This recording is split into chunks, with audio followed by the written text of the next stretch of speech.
Welcome to GR9 news. ప్రతిక్షణం దళిత బహుజన పక్షం. ఈ రోజు ముఖ్యాంశాలు. భారతదేశం మధ్యప్రదేశ్లోని అగర్ మల్వా జిల్లాలోని నాల్కెడా అనే పట్టణంలో నర్మదా నదికి ఉపనది అయిన లకుందర్ నది ఒడ్డున బగలాముఖి ఆలయం ఉంది. హిందూ మతానికి చెందిన దేవి మరియు 10 మహావిద్యలలో ఒకటైన బగలాముఖి దేవతకు అంకితం చేయబడింది. ఆమె పసుపు రంగుతో ముడిపడి ఉంది. బగలాముఖి దేవతలకు సంబంధించి 3 పుణ్యక్షేత్రాలలో ఒకటిగా ఉంది.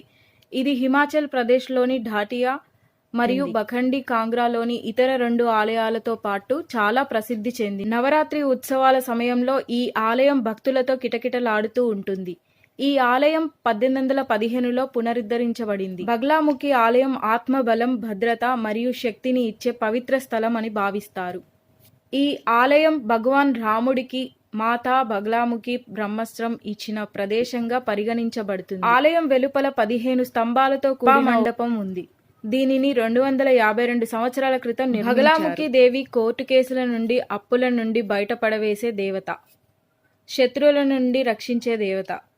బగలా అనగా బంధించు, ముఖి అనగా ముఖం.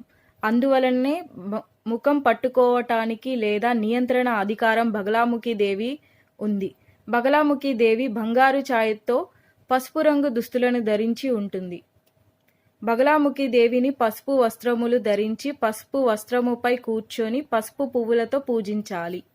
ఇప్పుడు ప్రపంచంలో అతిపెద్ద ఆనకట్ట ప్రాజెక్టులో ఒకటి ఇక్కడ ఉంది.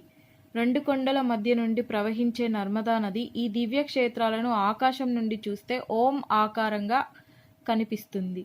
అందుకే ఓంకార క్షేత్రం అని పేరు. ఓంకారేశ్వర కొండపై పెద్ద అక్షరాలతో ఓం అని రాయబడి ఉంటుంది. ఇక్కడ 2 దేవాలయాలు ఉన్నాయి, ఓంకారేశ్వర్ మరియు మమలేశ్వర్.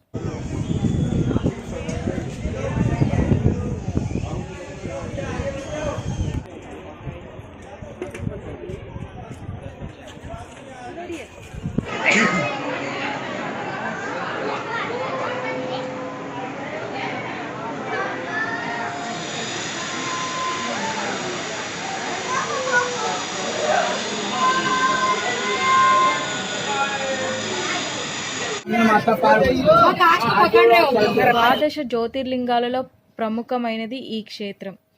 దేశంలోని శివాలయాలన్నీ ఉత్తరాభిముఖంగా ఉంటే మహాకాలుని ఆలయ ముఖద్వారం మాత్రం దక్షిణాభిముఖంగా ఉంటుంది.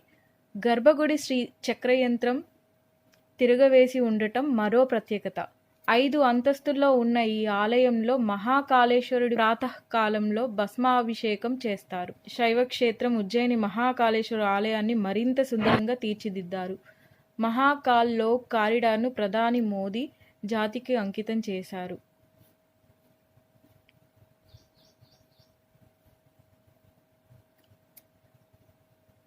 ద్వాదశ జ్యోతిర్లింగాలలో ఒకటి ఈ క్షేత్రం. నిత్యం వేలాది మంది భక్తులు ఇక్కడికి వస్తారు. శివరాత్రి రోజు లక్షలాది మంది భక్తులతో కిటకిటలాడుతుంది. అలాంటి క్షేత్రం కీర్తి విశ్వాంతరాలు దాటేలా మరింత అపురూపంగా తీర్చిదిద్దారు.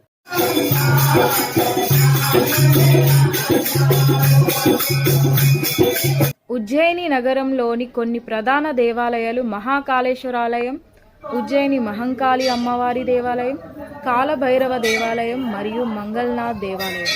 మహాకాళేశ్వరాలయం శివుడికి అంకితం చేయబడిన ఒక జ్యోతిర్లింగ క్షేత్రం. ఉజ్జయిని మహంకాళి అమ్మవారి దేవాలయం ప్రత్యేకంగా బోనాలు పండుగకు ప్రసిద్ధి చెందింది. కాలభైరవ దేవాలయం క్షిప్రా నది ఒడ్డున ఉంది మరియు ఇది నగరంలోని అత్యంత చురుకైన దేవాలయాలలో ఒకటి. మంగళనాథ్ దేవాలయం అంగారకుడికి అంకితం చేయబడింది. ఉజ్జయిని శక్తిపీఠ మహాకాళి ఆలయం మధ్యప్రదేశ్లోని ఉజ్జయిని నగరంలో ఉంది. ఈ ఆలయం దేవి మహంకాళికి అంకితం చేయబడింది. ఇది సతీదేవి మోచేయి పడిన ప్రదేశం. 18 శక్తిపీఠాలలో ఇది 9వ శక్తిపీఠం. ఉజ్జయిని నగరం ద్వాదశ జ్యోతిర్లింగాలలో 9వది. ఉజ్జయిని నగరానికి అవంతి అనే మరో పేరు ఉంది. కాళికాదేవి మాత గర్భాలయంలో ఎంతో ప్రకాశవంతంగా నాలుకను బయటపెట్టి కోపాగ్ని రూపంతో భయంకరంగా దర్శనమిస్తుంది. కాళికామాత నల్లని కళ్ళు, సింధూర రంగుతో చంద్రవంక కిరీటం ధరించి భక్తులు పూజలు అందుకుంటారు. మహాకాళి హరసిద్ధి మాత, గొప్ప రాజైన విక్రమాదిత్యుని ఆరాధన దేవి. విక్రమాదిత్య రాజు తన తలను 11 సార్లు కోసి తన శిరస్సును దేవికి సమర్పించాడని, ఆ సమయాలన్నిటికీ దేవి దానిని తిరిగి జోడించి జీవించేలా చేసిందని చెబుతారు. అతని చిత్రపటం ఈ ఆలయంలోని ఒక వరండాలో ఉంది. ఆలయంలో ప్రతిరోజు సాయంత్రం 15 అడుగుల ఎత్తులో వెలిగించే 2 ప్రత్యేకమైన దేవదారు వృక్షం ఆకారపు ఇనుప దీపాల స్తంభాలు ఉన్నాయి. హరసిద్ధి మాత ఆలయంలో అన్నపూర్ణాదేవి, సరస్వతీదేవి విగ్రహాలు ప్రతిష్ఠించబడ్డాయి. గడ్కాలికాలోని ఉజ్జయినిలో కాళికాదేవి ఆలయం మరొకటి ఉంది. ఒక పురాణం ప్రకారం నిరక్షరాస్యుడు మూర్ఖుడైన కాళిదాసు కాళికాదేవిని ఆరాధించాడు. కాళికాదేవి అతని భక్తికి ముగ్ధురాలైంది. అతనికి సాహిత్య నైపుణ్యాలను అనుగ్రహించింది. తరువాత కాళిదాసు గొప్ప కవి అయ్యాడు.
वाला गेट है ना, ये सीधी लाइट से ये पूरी